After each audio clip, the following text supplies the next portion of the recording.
Good morning, friends, or whatever time of day it happens to be.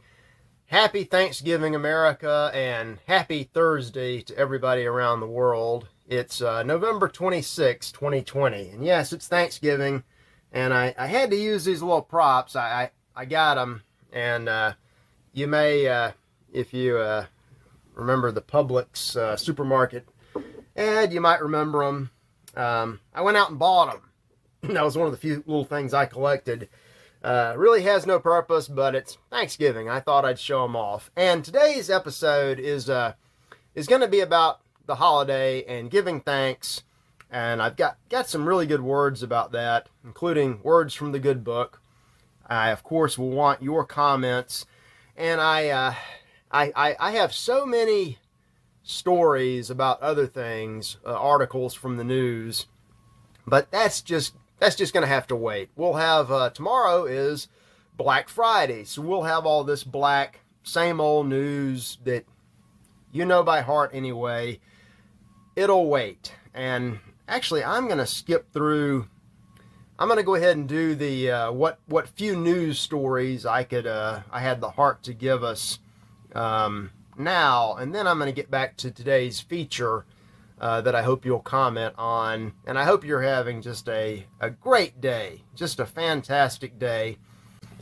The AP said earlier this week that millions of Americans did not heed the CDC warning, and they traveled anyway to wherever they were going for Thanksgiving. I say good. We also know that millions of people are apparently already in the malls, to the extent you can, what is that? Could be a truck. Early morning noises here in the studio where it's cold. But people are at the mall and they're spending money, like Carlin said, money they don't have on things they don't need. Now, is this going to be a big boost to the economy? We don't know about tomorrow. We don't know. It could just be boredom. People locked up for months and they had to put on the mask and head to the mall to shop. That's a Wall Street Journal story. I've got a couple of stories from the Journal. Moving right along here. If you like all this working from home, staying at home, everything being home-based, that's good because according to experts, this might be the wave of the future. And honestly, this is much the same way that people lived in previous times. The cobbler or the baker had a little shop in medieval times, and he lived over it. He lived and worked at home. This may be the old ways with a modern twist.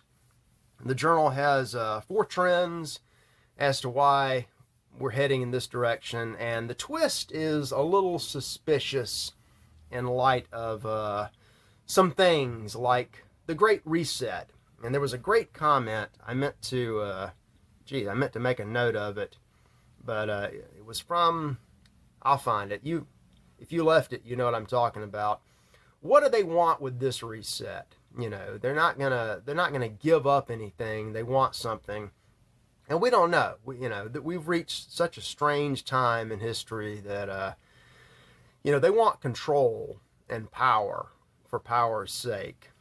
So don't worry about it. I also, there were some comments about the curtains. They're over here. Jury's still out. I kind of like the brown walls. We'll get to that. And not that this really matters today. A little too late, but I've got a link, freedomprepper.com, to all of the guidelines from the CDC about celebrating Thanksgiving and coping with COVID-19. And to lighten things up, because I want this to be a light, happy episode, I compare that inexplicable nonsense to something else that's equally inexplicable for Thanksgiving, but it's harmless, it's fun, it's funny, and I've got 2 videos linked up today. The first one is 18 minutes. Many of you, particularly up north, will know why I linked to this particular song about a certain restaurant on Thanksgiving. The second one I'll just skip straight down to that. It's technically our last word of the day. It's an hour-long video. Another sermon from Pastor Chuck Baldwin out in Montana about why Thanksgiving really gets to the heart of what it means to be an American. And you can watch that. He recorded it, I believe, last Sunday, or this past Sunday. Just a few more things in the news. I've got a list of lists, and the first list is six things that everybody should be stocking up on because we're headed for the second wave, or we're in the first wave, or the third wave, or a hoax wave. Who knows what kind of wave?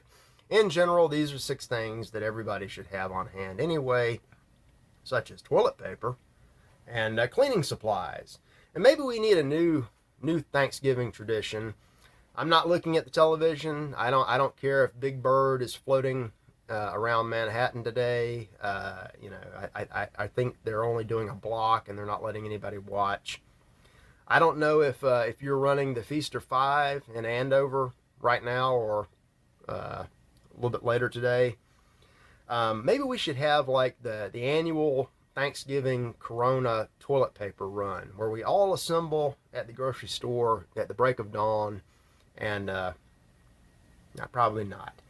The second list is from Daisy Luther, Organic Prepper, and it's 7 crazy conspiracy theories that don't seem so conspiratorial anymore. They're still crazy, but you may have noticed that these things are becoming reality.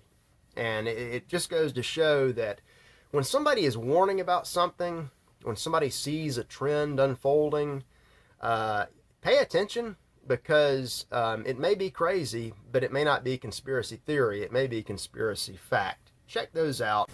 And the last, totally unrelated news story, I just saw this, and I had to include it. The Japanese Defense Force is bidding a fond farewell to 48 years of service with the F-4 Phantom. Now, why include this? Because it's an F-4 Phantom. For my money, one of the absolute coolest looking airplanes ever built. I mean, it's right up there with the B-47 or the P-51 or the P-38. I just like F-4s. The big, ugly, the flying brick. If not for all that thrust, it wouldn't fly at all. But with all that thrust, it would fly really high and really, really fast. Most confirmed or alleged combat kills in Vietnam, 250 or so. Being replaced by the F-35, which is slow. You can't fly it fast or it will literally come apart. Weapon system, they'll get it working, they say.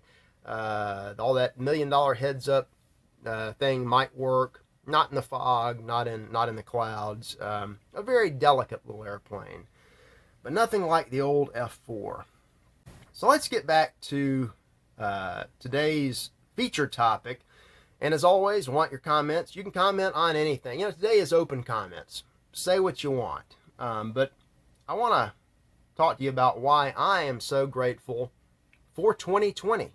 And why I want to hear why you might be also. I want to hear why you're thankful for anything, whether it's for your family, for your good health, your bad health, new car, vacation, puppy dog, somebody smiled at you. And I mentioned Chuck Baldwin. Let me find here what I've got. Okay, I'm gonna play Chuck Baldwin here, Pastor Baldwin. I'd like for you to turn in your Bible to 1 Thessalonians, and we're going to 5:18. I keep losing things. This is from the King James Version. St. Paul writes that in everything, and it's not everything in the KJV, it's everything. In everything, give thanks, for this is the will of God in Jesus concerning you. And that's from the King James. Coming out to the studio today, I grabbed a literal Bible. Oops, lost my bookmark. And I opened it up. 1 Thessalonians is towards the back. And this is This is the New American. I just grabbed a different version, but it's interesting. I get back to chapter 5, and I had a note that I made a long time ago, higher up in the chapter. So I want to read that too, because it kind of gets to the year of 2020 and the popular sentiment that has descended upon America. This is chapter 5, verse 3. When people are saying peace and security, then suddenly disaster comes upon them. And isn't that what everybody's been saying? Certainly these quote-unquote experts and all of our illustrious leaders, people who are in the know about the Great Reset, have been talking about, we've got to stay safe, be safe. We want safety. Wear a mask. Stand 6 feet apart, 6 miles apart. 2 people per square mile. Get a test. Don't go to work. Stay at home. Be safe. Safe, safe, safe. Eric Peters calls this he's been talking about it for years, the cult of safety. He started with seatbelts in cars, and they've never let up. It's good to take precaution, but if you start letting it run your life, if you start craving security at any cost, then you run into the little problem that Benjamin Franklin talked about. Those who would trade essential liberty for temporary security deserve neither. Frequently will have them. And in fact, we know that when you start clamoring for that kind of stuff, that's when the opposite happens. That's when you get a disaster. I don't know, like the Great Reset. But in all things, give thanks, especially the things that seem bad. Because in today's day and age, everybody likes comfort. We've got I'm off the coffee. I've got some water here. Everybody wants to be comfortable, have a television and air conditioning and all that stuff, which is fine and dandy. But it's the hardships that make us better people and put us in touch with who we really are and what we're supposed to be doing.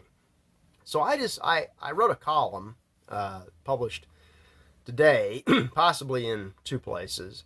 I'll put a link to that at Freedom Prepper. I kind of go through some of the unusual things that has set 2020 apart.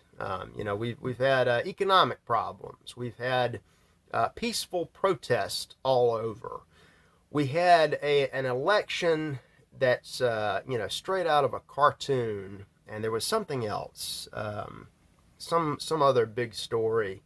I can't quite place my nose swab on it right now, but it turned life upside down, and I'm grateful for all of that. I also run through some of the things I'm thankful for in general, and I name you guys. I now have this cast. It's not enough to just write for Freedom Prepper and do my other daily things. I now get a chance to interact with you, who are real heroes in America and in other countries, and I'm grateful for that. Grateful for a lot of things out there, a whole lot of things, but especially those things that are challenging, because if the road that's long and hard usually has more and prettier scenery. You just got to know how to look at it. So here's kind of where I went with the column. A long time ago, maybe 25 years ago, mid-90s, I started noticing little things about my nation. And I theorized, I talked this over with some friends, like-minded people. I theorized that, things were coming apart, and that at some point in the future, some big calamity was going to unfold and, bring down America. Get us fast forward up to what everybody is talking about, civil war and dissolution and hardship and strife. I saw that many, many, many years ago, ahead of the curve. But as ahead of the curve as I was, I still didn't have it quite right, because the America that I thought I was living in had really started to come undone, before I was born. And now the political entity of the United States is headed the same way. And you know what? that's still a good thing because something brighter is going to come out of it. And individually, not back then, but much more recently, I started making life changes. I pretty much did what I could to back out of popular culture, which I, for the most part, see as useless at best. I still like a lot of the music. I don't see movies, I don't watch television, but a catchy song, will get my toes tapping. But I wondered the whole, and everybody else I know, most of them are still in, they still like the Disney and all this, the flashing lights, the bells and whistles, and that's great. Most of it is fine. And I wondered, did I make the right call? Is it, am I going off in the right direction? Everybody else seems to be okay. What if they're right and I'm wrong? Well, 2020 has kind of confirmed everything that I was thinking. When you have a mass of people that just willingly swallow any story that they're told, and from the same people that have consistently told falsehoods forever, that tells you something. It's not necessarily bad. These aren't bad people. They're just they're just looking for the easy way. I choose a different path, and I'm happy I did it. And this whole episode has it's not been easy. If everybody had kind of taken my position on things, this would have been a much smoother year. But I'm still happy it happened. I'm even looking forward to what the near future is going to bring. And tomorrow we'll start talking about that. You know what's in the news. I'm happy about that too. I hope you are, and I want to hear or read your comments. I try to get back every day and respond. It's going wonderfully. So I'm just going to wrap it up with that. Slightly shorter than normal. I have one more thing. I know you're probably in the kitchen, or somebody's in the kitchen, putting turkeys in the oven. Maybe it's out in the fryer. Whatever you do, there's one thing that really makes Thanksgiving special. And by the way, we're going to have a new ornament in here probably as early as tomorrow. But one thing really makes that Thanksgiving cooking in the kitchen so much better, and that's broth in a can, like that. You can see that. I'm gonna go ahead and give a wink too. Somebody is laughing out there, and everybody else thinks I've lost it. And maybe I have, and maybe that's okay, because it's Thanksgiving. I was happy to spend this short time with you, and I hope you have a fantastic rest of the day. Bye-bye.